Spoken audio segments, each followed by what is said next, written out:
Nathalie Gerbrandt. Monsieur le Président, l'aide individuelle au permis de conduire pour les jeunes est un engagement fort de votre campagne.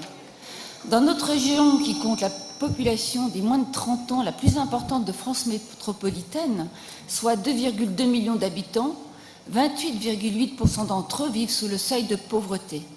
Cette aide, selon votre souhait, s'applique aussi aux familles monoparentales. Elles sont près de 39% à vivre sous le seuil de pauvreté.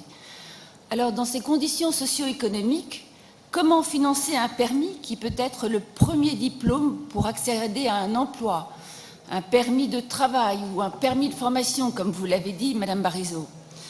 Alors, je pense à ce jeune prodige de la République honoré vendredi dernier en préfecture d'Arras, car il s'est distingué par des actes d'engagement citoyen durant la crise du Covid.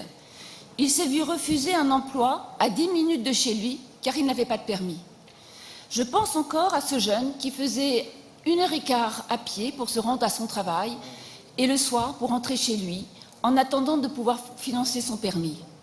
Je pense à un jeune apprenti qui voulait être pâtissier, mais le pâtissier le plus proche de chez lui pour le prendre en apprentissage était à 30 km.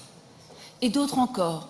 Nous avons tous des exemples où les problèmes de mobilité conditionnent les réponses à des offres d'emploi ou de choix de formation professionnelle. Un choix qui, de ce fait, peut se faire par défaut, et plus encore quand la personne habite en milieu rural. Monsieur le Président, vous vous êtes engagé pour mettre en œuvre cette aide dès le mois de juillet. L'engagement est tenu.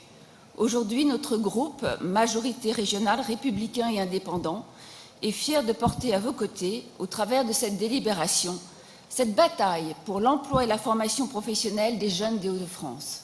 Je vous remercie.